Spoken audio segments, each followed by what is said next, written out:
A'udzubillahi minasyaitonirrajim. Bismillahirrahmanirrahim. Assalamualaikum warahmatullahi taala wabarakatuh. Alhamdulillahirabbil alamin wassalatu wassalamu ala rasulil amin wa ala alihi washabbihi ajmain. Allahumma ya muallima Ibrahim al-ilma allimna wa ya mufahhima Sulaiman al-hikmah fahimna. Fafahamnaha Sulaiman wa kullan atayna hukma wa ilma wa sakharna ma'a Daud al-jibala yusabbihna wat-tayr wa kunna fa'ilin.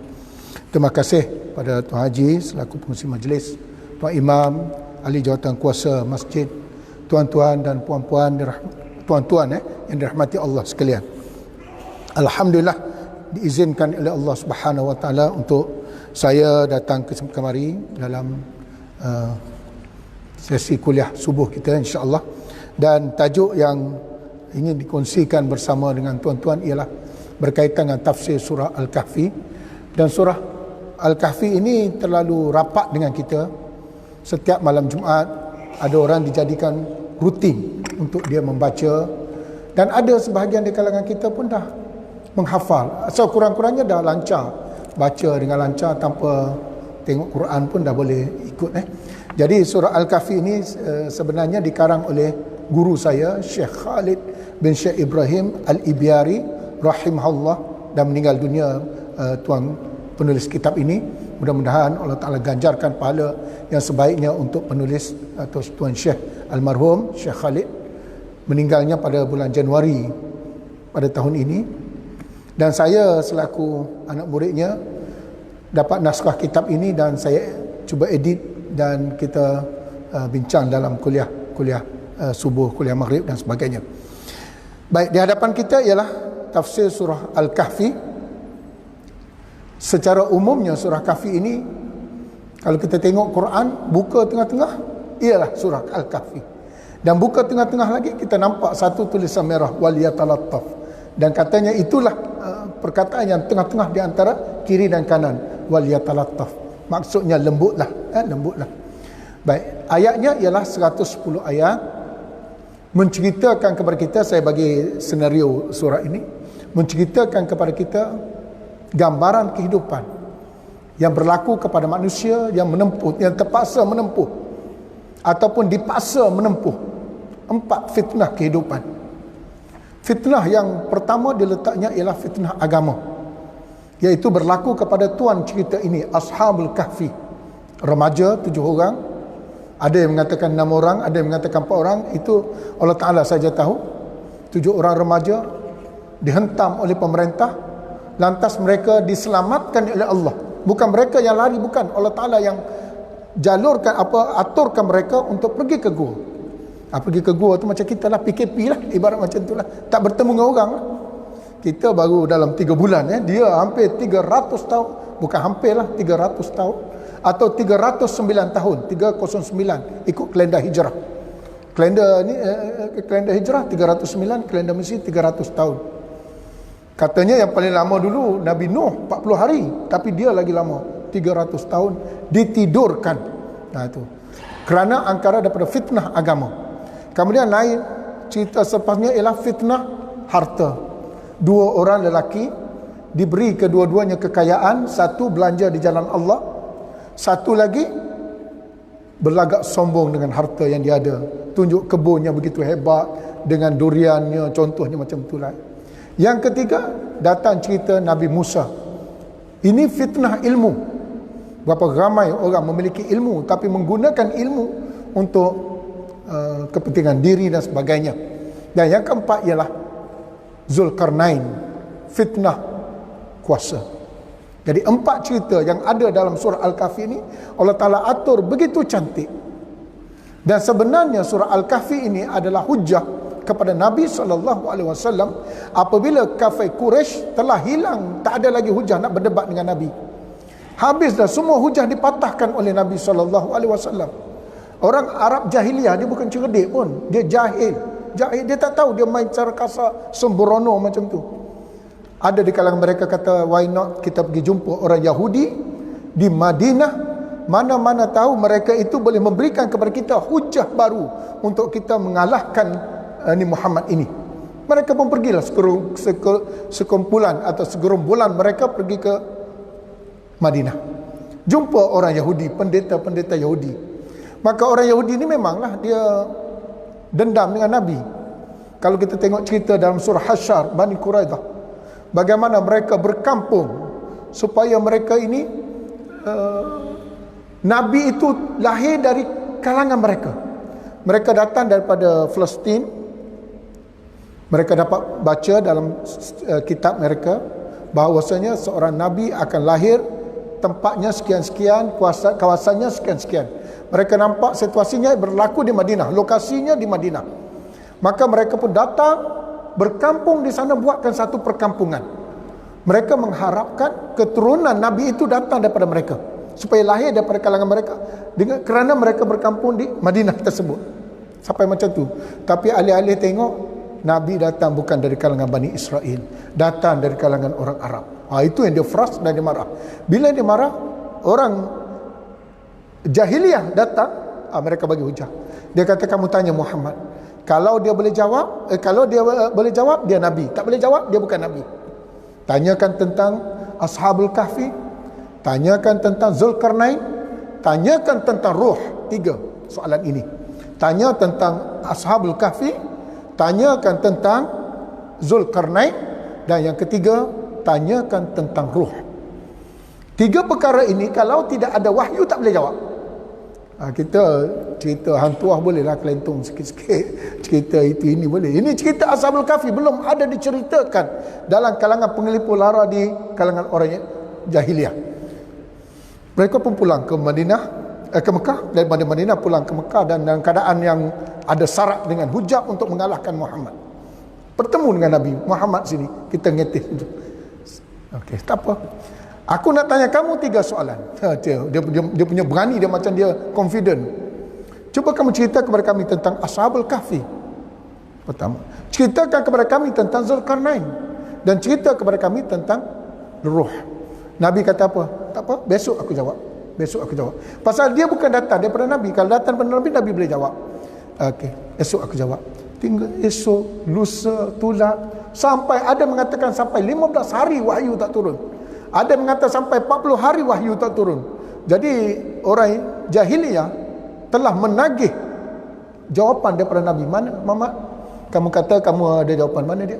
Jadi mereka dah makin merasa gembira kerana ini bukan Nabi ni. Kalau Nabi dia boleh jawab. Sampailah hari yang ke-40. Ada yang mengatakan 15, maka turunlah surah Kahfi. Satu surah turun, 110 ayat. Cerita secara detail tentang Ashabul Kahfi. Tapi dalam cerita itu menceritakan, wahai Muhammad, penting sangat ke Ashabul Kahfi itu? Sampai kamu terpaksa berhujah dengan orang jahiliyah. Penting sangat ke? Macam kita kata orang rumah hajat pergi nilai 3 ke, contoh macam itulah. Tiap-tiap hari nak pergi. Penting sangat ke nilai 3, contoh macam tu.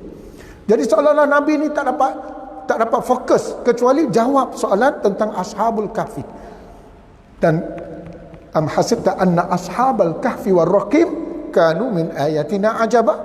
Kamu rasa hebat sangat ke Ashabul Kahfi tu sampai kamu terfikir, tidur tak lena dan sebagainya? Allah Ta'ala tegur Nabi SAW dalam surah ini. Dan juga tegur, kenapa kamu cakap besok tanpa disebut insya-Allah? Ada kan kita bacakan nanti dalam tafsir. Itulah gambaran surah Kahfi secara keseluruhannya, 110 ayat, dan kelebihannya amat hebat. Kelebihan dia, kalau saya boleh masukkan sikit tentang kelebihan dia, ini saya kalau nak pagar rumah dan sebagainya, inilah dia Ashabul Kahfi. Kalau kita betul-betul amati, betul-betul menghayati, insya-Allah rumah kita akan selamat dengan keberkatan surah Al-Kahfi. Tapi nak baca selalulah, nak baca selalu. Dan ada yang ada kekuatan, cubalah hafal. Ada orang kata hafal 10 awal, 10 akhir. Yalah ini tak maulah 10-10 macam tu. Tapi daripada tak ada langsung elok juga. Tapi kalau boleh, kalau tuan-tuan boleh, hafallah surah Kahfi. Hafal, minta dengan Allah. Kata payah sangat nak hafal, minta dengan Allah. Insya-Allah Allah Ta'ala bagi 110 ayat duduk dan dada kita. Baca sama-sama dan jadikan dia sebagai satu amalan kepada kita. Ini ayat Quran, tak ada masalah. Baik, saya ingat itu gambaran cerita dia. Dan kita masuk kepada muka surat 1, ayat yang pertama sampai yang kelima ya. A'udzubillahi minasyaitonirrajim. Bismillahirrahmanirrahim. Alhamdulillahilladzi anzala ala abdihil kitaba wa lam yaj'al lahu 'iwaja قيما لينذر بأسا شديدا من لدنه ويبشر المؤمنين الذين يعملون الصالحات أن لهم أجرا حسنا ماكثين فيه أبدا وينذر الذين قالوا اتخذ الله ولدا ما لهم به من علم ولا لآبائهم كبرت كلمة تخرج من أفواههم إن يقولون إلا كذبا. Maksudnya, syukurku kepada Allah yang telah menurunkan ke atas pesuruhnya Nabi SAW kitab Al-Quran, dan sekali-kali tidak menjadikan kitab itu terpesong dari landasan sebenar. Bahkan kitab itu terus bertindak sebagai memandu dan menjadi pengawas. Matlamat turunnya Al-Quran itu untuk memberi amaran kepada yang kufur dengan balasan azab yang seberat-beratnya terus dari Allah, dan menyampaikan berita gembira kepada orang-orang yang beriman yang melakukan amal soleh dalam hidup mereka, bahawa mereka akan memperoleh ganjaran balasan yang baik dari Allah.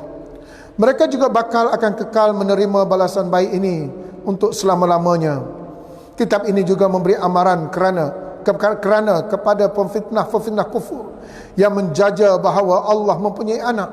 Sebenarnya mereka tidak mempunyai sebarang ilmu dan kurang diajar oleh datuk nenek moyang mereka. Hasilnya terkeluarlah kata-kata nista syirik itu dari mulut-mulut mereka. Mereka bercakap sesuatu yang tidak benar tentang Allah Subhanahu wa taala. Ayat 1 hingga 5. Allah Taala mulakan dengan alhamdulillah. Tengok, banyak Allah Taala mulakan alhamdulillah, hamdan lillah, puji bagi Allah, puji bagi Allah. Allah Taala ajar kepada kita. Dalam Al-Fatihah kita diajar bagaimana nak memuji Allah. Alhamdulillah. Kalau kita hayati betul-betul sampai kita rasa apa lagi yang menyebabkan kita tidak mahu memuji Allah. Sampai orang kata semua yang aku nak Allah Ta'ala bagi. Allah Ta'ala bagi semua yang aku nak. Nak kesihatan, nak anak, nak kereta, nak rumah, nak apa saja. Sampai malu di hadapan Allah nak minta lagi. Tolonglah saya nak buat ni, nak minta ni, nak minta ni. Macam malu di hadapan Allah. Kerana apa yang ada pada Allah Ta'ala bagi pada kita semua. Wa in ta'uddu ni'matallah la tuhsuha. Kalau kamu hitung nikmat Allah, pasti kamu tak terhitung. Maka datang naik Allah, alhamdulillah. Dengan penuh rasa syukur, ya Allah, kamu berikan aku macam-macam. Dan nikmat yang terbesar ialah nikmat kita berada di atas landasan kebenaran. Ihdinas siratal mustaqim. Bagaimana nak berada di atas landasan kebenaran ini? Ialah dengan Al-Quran. Maka turunlah alhamdulillahillazi anzala, yang diturunkan kepada kamu Al-Quran. Ada sikit di sudut bacaan kita wajah, di situ ada sin kecil ataupun kita panggil sakta. Ada dua bacaan kita, mungkin tuan-tuan dah maklum. Kalau kita berhenti, maka kita diberikan dua pilihan. Wajah cukup berhenti. Sambung qiyamal liyunzira ba'san, boleh. Ataupun kita nak gunakan saktah, wajah macam qayyimah terus. Dua bacaan boleh. Berhenti terus pun boleh, ataupun berhenti dengan ambil saktah. Tapi kerana dia di hujung ayat, berbeza dengan surah Yasin. Surah Yasin dia bukan di hujung ayat, dia tengah ayat, maka kena guna kaedah saktah. Yang ni ada dua kaedah. Baik. Kita tengok tafsirannya. Konsep alhamdulillah memberi erti syukur, puji, puja kerana suatu anugerah hanya layak diberi kepada Allah. Ini berarti bahawa Allah sahaja yang berhak disyukuri, dipuji dan dipuja sebagai penganugerah, dan segala-galanya kepada kita adalah darinya. Ini kerana setiap satunya wujud itu sebagai nikmat dari nikmat-nikmat kurniaannya, dan hanya dia yang anugerahkan semuanya itu. Daripada kesihatan kita, itu kadang-kadang orang minta sembuh lah, minta sembuh. Allah sembuhkanlah pesakit ini. Ya Allah sembuhkanlah aku yang sedang sakit ini. Sebenarnya tuan-tuan, bagi saya lah sembuh itu taklah hebat mana. Yang hebat lagi ialah rahmat Allah. Itu pasal Nabi Ayub, bila dia diuji oleh Allah dengan sakit, dia bukan minta sembuh. Wa ayyuba idznada rabbah anni massani yadur wa anta arhamur rahimin. Ketika mana Ayub diuji dengan sakit, Maka dia sebut apa? Wa anta arhamur rahimin. Aku minta rahmatmu ya Allah. Rahmatmu. Bukan kita minta kesembuhan. Kerana rahmat lebih besar daripada kesembuhan. Kesembuhan duduk dalam rahmat Allah. Nikmat Allah, rahmat Allah dan sebagainya. Alhamdulillah, ini dibahagi kepada 3. Perkataan, perbuatan dan juga keadaan kita. Perkataan lidah yang kita menyatakan pujian dan syukur ke atasnya, kerana Allah telah memuji dirinya sendiri atas lidah-lidah Nabi dan Rasul-Rasulnya. Dalam surah ini Allah memulakan surah dengan mensyukuri dirinya sendiri yang telah menurunkan Al-Quran ke atas Nabi SAW sebagai nikmat agungnya kepada manusia. Saya nak datang sini walaupun saya tahu, tapi kena pakai Waze juga. Tak ada Waze, tak tahu, sesak saya. Dan saya boleh tahu pula tu pukul berapa boleh sampai dengan kelajuan sekian-sekian. Itu baru Waze. Untuk hidup dunia akhirat yang keadaan tak ada seorang pun tahu masa depan. Tak tahu masa depan. Masjid ni dah ada, saya datang tu masjid dah ada dah. Ini Allah Ta'ala boleh aturkan Waze untuk kita yang masa depan kita macam mana. Kita tak tahu masa depan kita. Orang kata kita buta maklumat. Allah Ta'ala akan aturkan kita. Itulah pasal tuan-tuan mujur, syukur sangat kita ada Al-Quran. Orang yang tak ada Al-Quran sesat barat, orang kata. Sesat barat. Oleh sebab itulah kalau kita boleh melazimi diri kita dengan membaca Al-Quran, sampai ada ulama letakkan amalan ulama khatam seminggu sekali. Dia ada daripada Baqarah sampai Al-An'am, sampai kepada surah Taubah, sampai kepada surah, dia ada aturan dia. Maka doanya amat mustajab. Amat mustajab. Saya ada baca nanti dia kata, siapa nak doanya mustajab, lidahnya masin, maka sentiasa baca Quran. Kalau dapat khatam seminggu sekali cukup cantik. Kalau tak dapat pun tak apalah, kita lanjutkan kepada sebulan sekali, 1 hari 1 juzuk dan sebagainya. Janganlah tak khatam langsung, tunggu Ramadan baru khatam. PKP hari tu kita dah banyak masa, kalau tak khatam juga sajalah ya. Tak ada alasan lah, kerja lah, inilah. PKP tak ada kerja, duduk rumah baca pun. Kalau Quran pun tak boleh nak khatam masa tu, memang kita boleh nilai muhasabah diri kita lah. Alamak, di mana aku dengan Al-Quran. Padahal tuan-tuan saya belajar dengan guru saya ni, Syekh Khalid. Bila kita ada masalah, kita baca Quran. Kita tengok di situ penyelesaian dia. Kita baca, di mana kita berhenti, di situ penyelesaian dia. Saya kadang-kadang ada juga Allah Ta'ala bagi sedikit orang kata petunjuk lah ya, petunjuk macam mana nak selesai masalah ni. Kita duduk tengah baca Quran, tiba-tiba berhenti kat satu surah, cuba amati surah itu. Oh, ini rupanya penyelesaian. Memang betul, ini Allah Ta'ala bagi step 1, step 2, step 3, step 4. Oh, selesai masalah. Itu dia Al-Quran. Syukur sangat. Itu di dunia. Di akhirat lebih-lebih lagi. Kata Imam Syatibi, seorang penulis ilmu qiraat, dalam kitabnya Hirzul Amani, wa haisul fata yarta' fi dhulumatihi minal qabri yalqahu sanan mutahallila. Anak-anak yang belajar ilmu qiraat tahulah nama tani. Bila mana kita masuk dalam kubur, dalam gelap gelita, tiba-tiba kita nampak lampu kemerlapan. Tanya orang yang duduk dalam kubur tu, siapa gerangan Tuhan hamba? Kita set dalam minda, memang kubur gelap gelita. Semalam ada kawan saya punya bapa meninggal di Kebumi dalam keadaan malam gelap gelita lah, masuk dalam kubur. Dalam gelap gelita itu tiba-tiba nyala lampu. Dia tanya lampu, siapa gerangan Tuhan hamba? Lampu terjawab, akulah ayat-ayat suci yang kamu baca masa di dunia dahulu. Oh, rupanya bercahaya ayat Quran. Kita baca, dia boleh keluarkan cahaya ayat Quran. Itu ada orang kata bacalah tabarakallazi biyadihil mulku wa huwa ala kulli syai'in qadir sebelum tidur. Jadikan kita sebagai amalan. Kalau ditakdirkan Allah kita meninggal, maka kubur kita terang benderang. Orang lain tak cari lampu tak jumpa, kita terang lampu. Itu dia ayat Quran. Kata Imam Syatibi, bila mana masuk dalam kubur gelap gelita, tiba-tiba terang benderang. Itulah ayat-ayat suci yang kamu baca semasa kamu berada di dunia dahulu. Dari sudut perbuatan pula, jika kita bersyukur, berarti kita akan ikuti kesyukuran itu dengan amalan yang melibatkan anggota badan kita dalam beribadah, kebajikan semata-mata kerana Allah. Tujuan kita ialah Allah. Syukur membawa kepada ikhlas. Ikhlas berarti mengharapkan sisian Allah dalam semua amalan kita. Sisian, berada Allah sentiasa di sisi kita. Tadi dari segi kata-kata syukur, alhamdulillah. Ini disuruh perbuatan. Apa yang nak menunjukkan kita syukur kepada Allah? Itu dia baca Quran, buat baik pada orang, bangun tahajud dan sebagainya. Itu tanda kita bersyukur kepada Allah Subhanahu wa taala. Hal keadaan bersyukur melibatkan aspek roh dan hati kita, iaitu apabila kita mengucapkan syukur, pujian dan pujaan kepada Allah, maka kita harus sekali bersifat dengan sifat yang sempurna dari segi ilmu dan amal, dan berakhlak dengan akhlak yang diridai yang kita puja, iaitu Allah Subhanahu wa taala. Alhamdulillahilladzi anzala ala abdihi. Allah Taala letak di sini abdihi, hamba Allah. Rasulullah dititlekan sebagai seorang hamba. Kita tak suka title rendah, hina lah. Kita nak title tinggi-tinggi, tinggi supaya kita rasa gah. Tapi Rasulullah nak dapatkan title hamba. Title hamba. Itu dia kata subhanallazi asra bi abdihi. Allah Taala bagi. Rupanya hamba ini bila dah rapat dengan Allah, rupanya hamba tu dia boleh diangkat. Oleh sebab itulah orang yang rapat dengan Allah, berzikir dengan Allah, dia akan diangkat. Angkat sehingga dia betul-betul berada di sisi Allah, di tepi arash. Dia nampak dunia ni kecil sangat, sampai macam tu sekali yang Allah Taala. Alhamdulillahilladzi anzala ala abdihi. Allah Taala turunkan kepada hambanya. Al-Quran adalah sehebat-hebat nikmat Allah yang terbesar, yang menyebabkan kita memuji dan memujanya serta mengutarakan syukur kita kepadanya.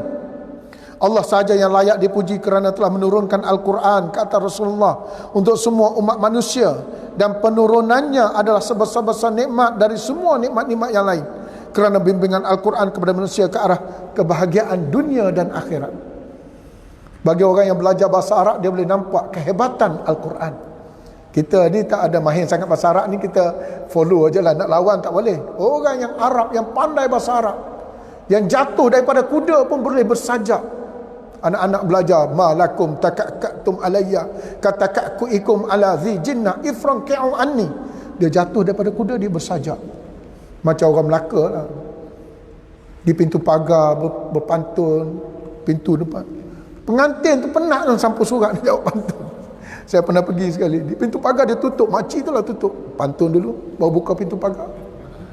Pergi ruang tamu, pantun tu 3 sampul surat, 3 perangkat pantun. Pantun tu memang dah hafal lah. Kalau tak hafal, mati pengantin muda tu kan. Dah hafal.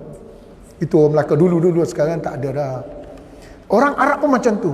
Latah dia pun dia berpantun. Jatuh daripada kuda dia berpantun. Malakum takakatum alayya. Apa hal kamu dah beripu tengok aku jatuh kuda? Kamu ni orang gila ke? Berambus. Tengok. Allah Ta'ala cabar mereka. Allah Ta'ala turun Al-Quran untuk mencabar kehebatan bahasa mereka. Tu Imam baca tadi, wal adiyati dhabha fal muriyati qadha fal mughirati subha. Amrul Qais, seorang penyair Arab. Saya bidang bahasa Arab, saya masuk sikitlah. Dia bersajak, wa qad tada wat tayru fi wukanatiha bimunjaridil qaidil awabidi haikali mikarrin mifarrin muqbilin mudbirin ma'an kajul mudin sakhrin hatta husailu min ali. Dia puji kuda dia. Amrul Qais anak raja, dia tak suka berada di istana, dia lari masuk padang pasir dan dia bersajak, puji kuda, puji langit, puji bumi, puji pasir. Dia kata kudanya ni keluar di awal pagi sebelum burung keluar daripada sangkarnya. Berjalannya begitu laju, berlarinya begitu laju. Kaki depan, kaki belakang, kaki belakang, kaki depan serempak. Bagaikan batu yang besar jatuh daripada tempat yang tinggi. Dia sambung lagi, si gemuk menunggang kudanya, bajunya terpalit pada badannya. Si kurus menunggang kudanya, jatuh bagaikan dedaunan kayu yang kering. Nak cerita kuda dia laju. Saya datang daripada kajian tadi, laju sikit lah bawa tau, laju tau. Kalau buka tingkap mungkin terbang kopiah dah semua. Laju Allah Ta'ala bayangkan dalam wal adiyat, tuan Imam baca tadi ya. Wal adiyat dhabha, demi hembusan kuda. Allah Ta'ala pun sama, demi hembusan kuda. Fal muriyati qadha, bila kuda berlari tapak kakinya keluar api. Kuda perang tu bila dia berlari kena pasir tu boleh keluar api. Kuat laju, bukan debu, api. Qadha, api. Fal muriyati qadha fal mughirati subha, dan dia betul-betul di awal pagi subha, awal pagi. Fa atharna bihi naqa, boleh menerbangkan debu yang berterbangan. Musuh tengok, wah ini kuda bukan main-main. Fa atharna bihi naqa fa wasatna bihi jam'a, di tengah-tengah musuh menyerang. Allah Ta'ala berhenti situ. Innal insana li rabbih lakanun. Manusia dengan Tuhan terlalu berkira. Dapat 5A sembelihlah seekor kambing, tak dapat tak sembelih. Berkira. Padahal Allah Ta'ala bagi macam-macam kat kita, tapi kita berkira dengan Allah. Kuda perang tadi tak berkira dengan tuannya. Duduk dalam kandang, makan rumput kering, tak ada aircon, tak ada tilam, tak ada apa, nyamuk penuh. Tuan dia kejut bangun, dia bangun awal pagi. Tuannya dalam aircon, selimut tebal, jom bangun subuh. Alah, nantilah dulu, berkira dengan Tuhan. Maknanya kuda lebih mulia daripada tuan kuda kalau buat perbandingan di situ. Innal insana li rabbih lakanun. Amrul Qais tadi dia puji kuda, habis itu dia puji kuda dia laju, cantik, elok, itu saja. Tapi tak dikaitkan dengan manusia. Allah Ta'ala kaitkan dengan manusia. Kuda yang kamu tunggang itu sebenarnya dia lebih mulia daripada kamu. Kalau kamu berperangai macam yang tidak mau awal pagi dan sebagainya. Itu kehebatan Al-Quran. Itu pasal orang Arab tewas. Tengok bahasa Al-Quran dia tewas. Bagaimana Al-Quran. Oleh sebab itu tuan-tuan, kita baca Quran, baca tafsir sikit. Allah, ini maknanya ya. Dalam, cukup dalam makna dia. Baik. Al-Quran yang kita sebutkan tadi adalah sehebat-sehebat yang kita ke arah kebahagiaan dunia dan akhirat. Walam yaj'al lahu iwaja. Iwaja ni tulang rusuk. Tulang rusuk ni bengkok. Adalah hadis kan, bengkok. Perempuan tu bagaikan tulang rusuk. Kalau kamu terlalu kasar, patah. Kalau kamu tak lembutkan, dia bengkok. Itu makna iwaja. Kalau kita tengok anak-anak yang belajar simetri, belajar apa grafik apa semua tu, garisan yang singkat ialah garisan lurus. Garisan bengkok dia makan masa panjang. Itu lebuh raya, dia lurus supaya singkat. Kalau ni dia berpusing-pusing. Wajah adalah bengkok Dan dia tidak menjadikan sebagai kitab yang songsang menentang kebenaran, yang membawa kepada kebatilan. Jadi ke arah mana? Qayyiman. Tadi wajah ini maksudnya kalau kita tengok cerita orang yang itu, dia kata orang yang cakap bohong, dia akan berbohong banyak kali. Katanya sekali, kau datang berapa orang? Seorang. Dia bohong tau. Kejap lagi, kau datang dengan siapa? 3 orang. Dia mula berbohong. Tapi kebenaran dia hanya satu saja. Itu dia kata zulumat, kegelapan banyak. Nur satu saja. Dia kata anwar, nur dia kata. Qayyiman, Allah menjadikan, memandu ke arah jalan yang lurus, siratal mustaqim. Itu pasal kita tengok dalam Fatihah tuan-tuan ya. Alhamdulillah, kenapa puji Allah? Puji kerana Allah Ta'ala berikan kita ihdinas siratal mustaqim. Kenapa puji Allah? Kerana Tuhan pemilik alam, Rabbil alamin. Kenapa puji Allah? Kerana Allah Ar-Rahman, memiliki sifat pemurah. Kenapa kita puji Allah? Kerana Allah Ar-Rahim. Yang ketiga, Rabbil alamin, Ar-Rahman, Ar-Rahim, dan satu lagi Maliki Yaumiddin. 4 Allah Ta'ala letak dalam Al-Fatihah, menyebabkan kita puji bagi Allah. Puji kerana Allah pemilik alam. Kalaulah kita pemilik alam, habislah kita. Siapa tak sokong aku tak bagi. Mujurlah Allah pemilik alam ini. Dia tak kisah, ambil lah. Kerana bersifat dengan Ar-Rahman. Ar-Rahman yang orang kafir, kau bukan kafir, kamu nak, kamu usaha, kamu dapat. Satu lagi Ar-Rahim. Ar-Rahim, kita kata kalau macam tu apa beza kita orang dengan orang kafir? Ada Ar-Rahim di situ. Rahmat Allah. Surah Al-Kahfi ini surah rahmat. Qala hadza rahmatun min rabbi fa idza jaa wa'du rabbi ja'alahu dakkan wa kana wa'du rabbi haqqan. Setiap habis satu cerita dia datang ke perkataan rahmat. Kata Zulkarnain, qala hadza rahmatun min rabbi. Zulkarnain ini kehebatan dia, nanti kita akan sampai ke ceritanya, tapi saya sebut sikit. Allah Ta'ala bagi kekuatannya, apa dia nak dia menang. Apa dia nak dia dapat. Dia nak benakan bangunan, dapat. Bina itu dapat. Bina ini dapat. Summa atba'a sababa. Apa saja dia nak, dia dapat. Kalau kita macam itulah hebat dah, tak peduli orang dah. Tapi dia kata, qala hadza rahmatun min rabbi. Nah, ini rahmat Allah. Ini rahmat Allah. Tengok tuan-tuan. Surah Al-Kahfi lah surah rahmat Allah. Kita ada Ar-Rahim. Ada satu lagi, Maliki Yaumiddin. Syukur kerana Allah pemilik hari akhirat. Kalau orang lain pemilik hari akhirat, habislah kita tuan-tuan. Dengki, marah, tak semayang. Kau siap nak jumpa guru disiplin macam nak mati rasa. Nak jumpa takut Ini Allah. Sampai ada orang mengatakan kalau diminta perilihan di antara ibu dengan Allah, Siapa yang akan jadi hakim? Sampai pilih Allah. Tak pilih ibu, padahal ibu tu dia macam mana pun dia tetap bela anak dia, tapi tetap memilih Allah. Maliki Yaumiddin. Dan Maliki Yaumiddin ni satu lagi ialah kita telah advancekan puji kita pada Allah. Kita boleh bersyukur satu benda yang belum berlaku lagi. Macam mana kita terima kasih ya, tahniah tahniah. Belum lagi pegang jawatan. Ya tak apa, tahniah. Kenapa kita ucap tahniah? Seorang itu belum pegang jawatan, kerana kita yakin dia akan menjalankan kerja dengan baik. Sama di sini. Huru hara di pada mahsyar kita tak tahu lagi macam mana, tapi disebut begitu hebat.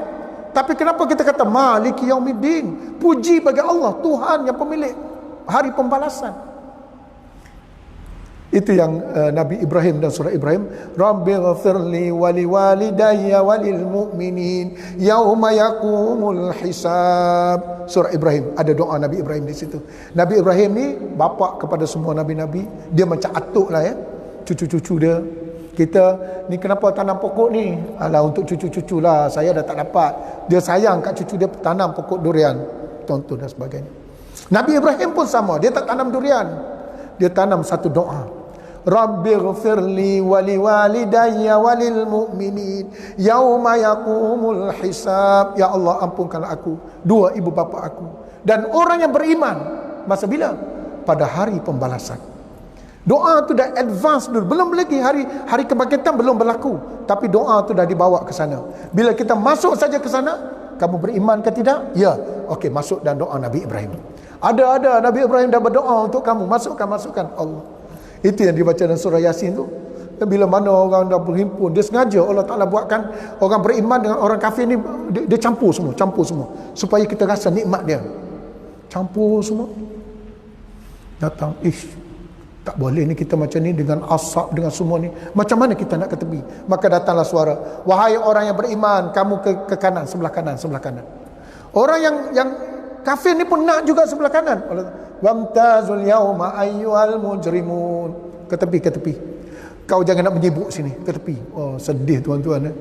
Orang dah bagi bonus semua, nak bonus. Ke tepi. Kau tak ada kaitan. Allah.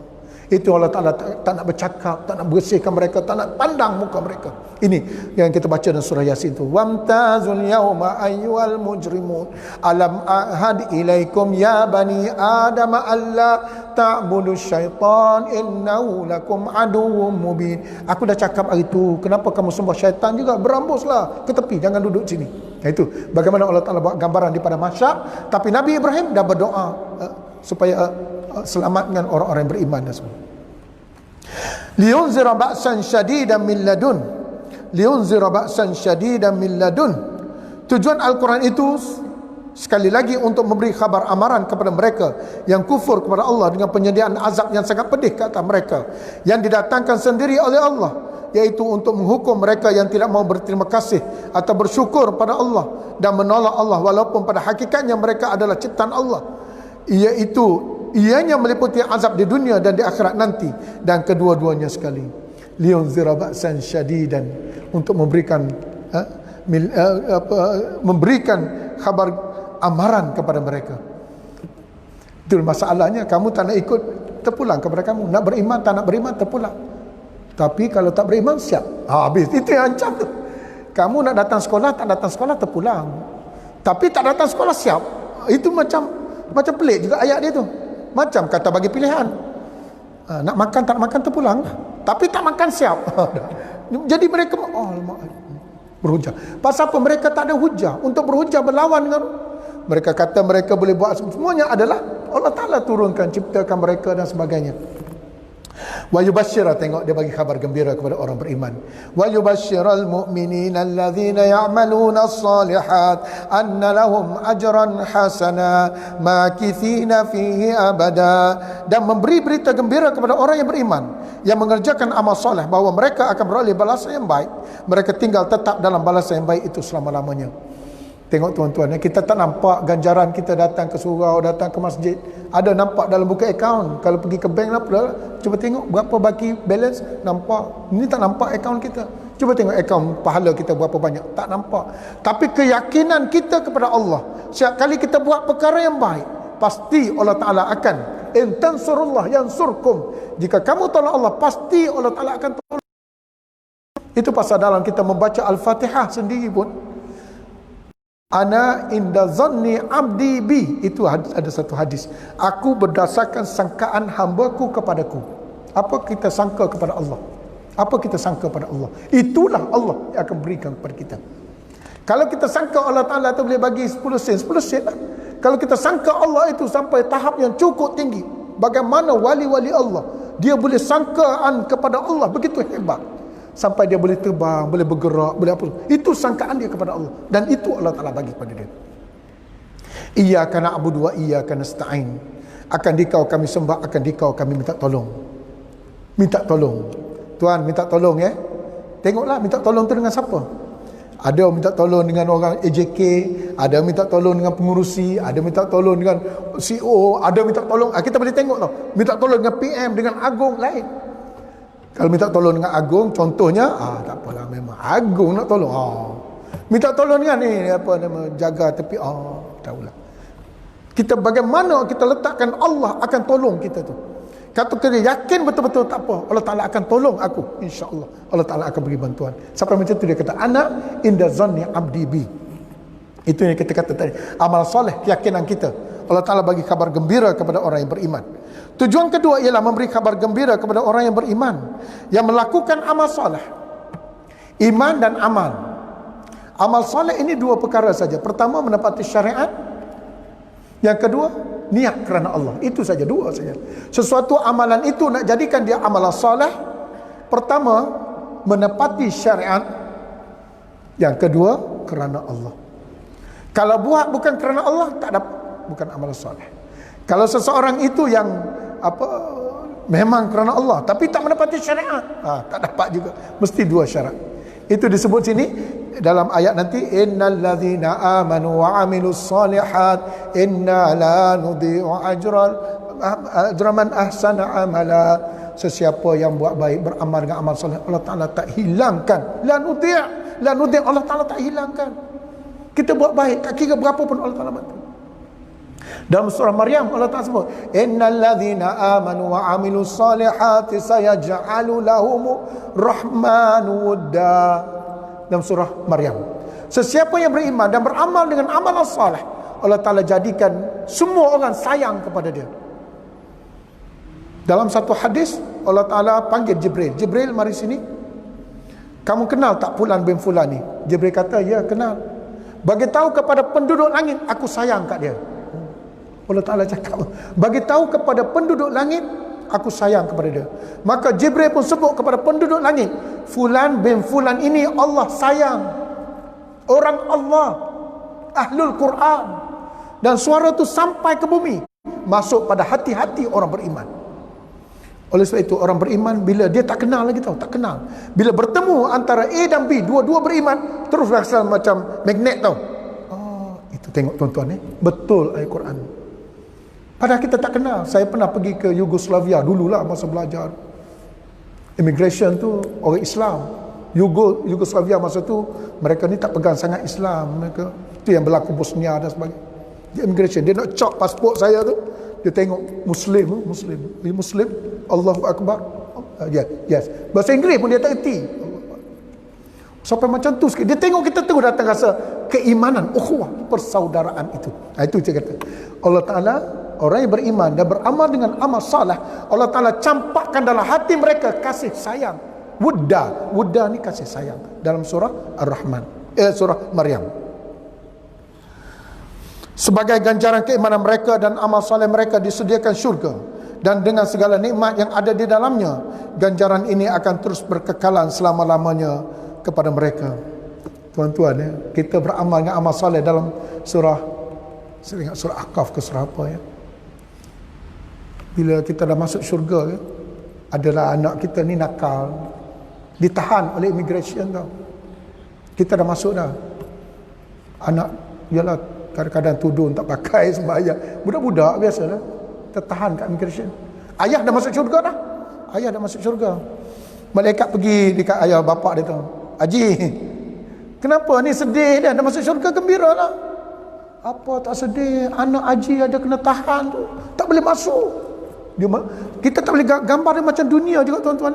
Orang lepas borderline kan, lepas, ada yang tak lepas, ada masalah, ditahan immigration, dicek semua. Anak dia tak lepas. Mana anak? Malaikat tanya, anak yang mana satu? Tu, yang tudung merah. Satu lagi tudung kuning. Malaikat pun pergi ya. Sini. Itu bapak kamu ke dalam syurga tu? Ya, bapak saya. Pergi. Anak tadi ada kesalahan, ditahan oleh immigration, tapi kerana bapaknya orang soleh, pergi. Fama alatna lahum, Allah Ta'ala tak kurang sikit pun pahala.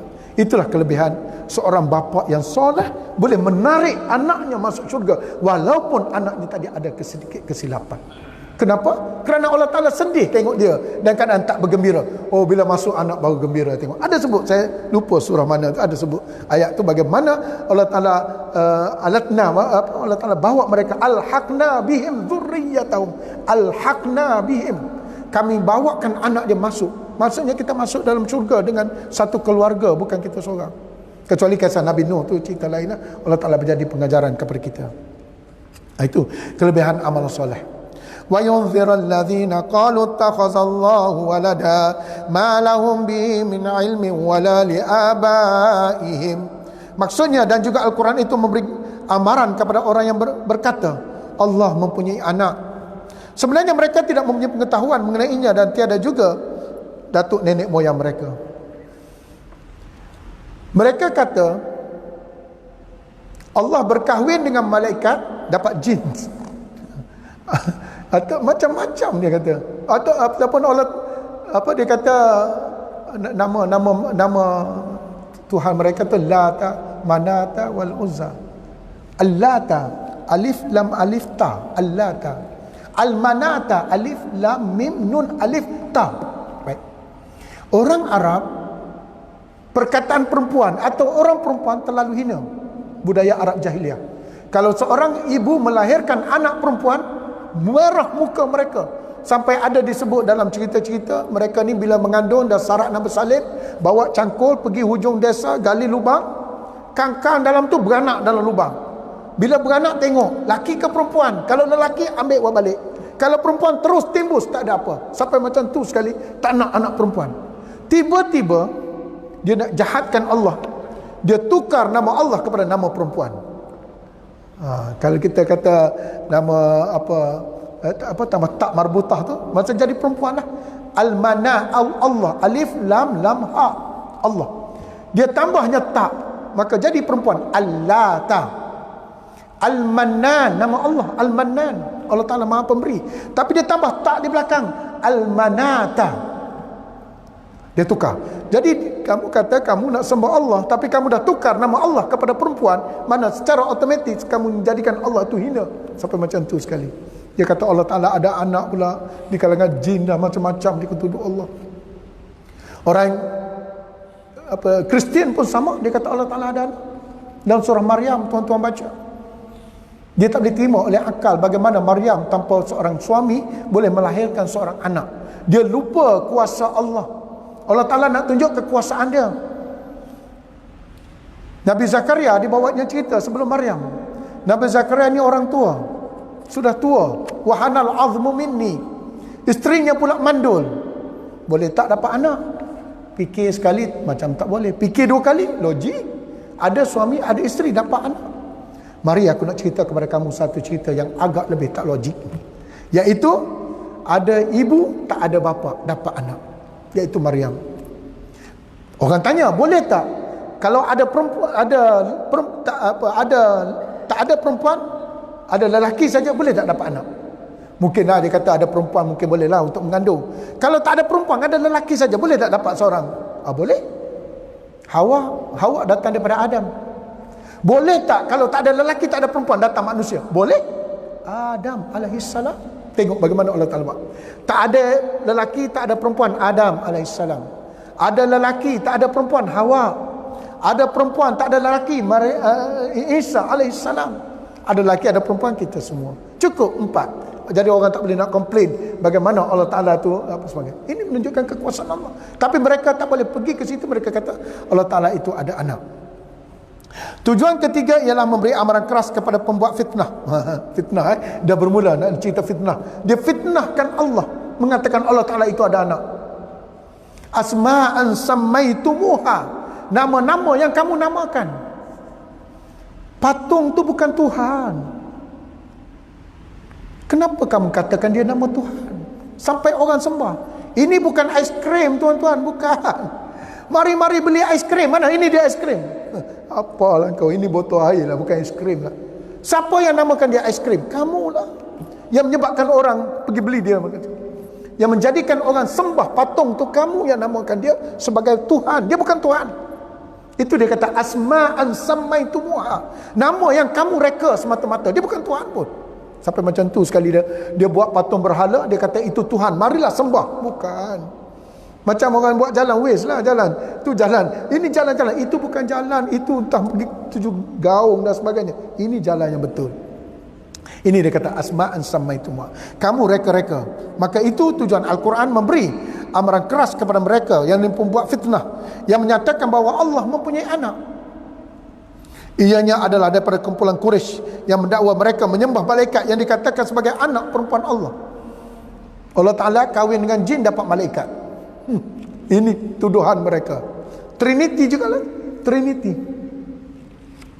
Sama Kristian.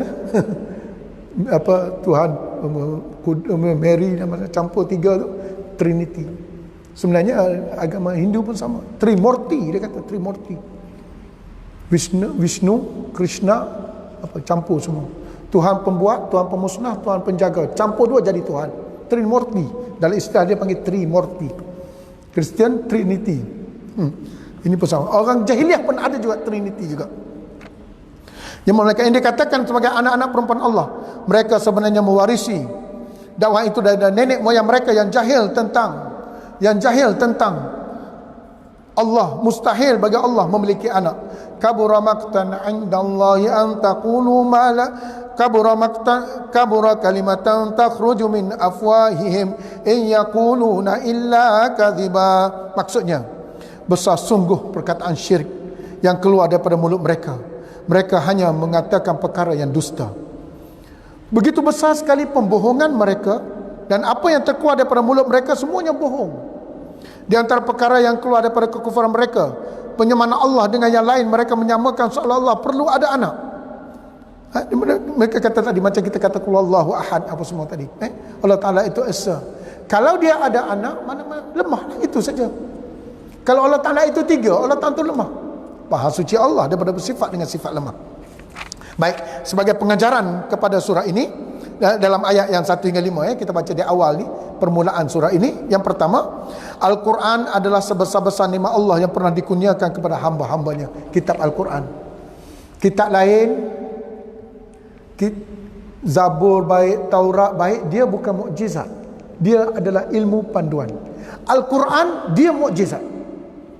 Taurat ilmu pandu, dia macam satu ilmu untuk bagaimana cara nak mengabdikan diri pada Allah. Mukjizat Nabi Musa bukan pada Taurat, pada tongkat, pada apa tangannya boleh keluar cahaya yang ada 9 tanda-tanda. Itu mukjizat Nabi Musa, bukan pada Taurat.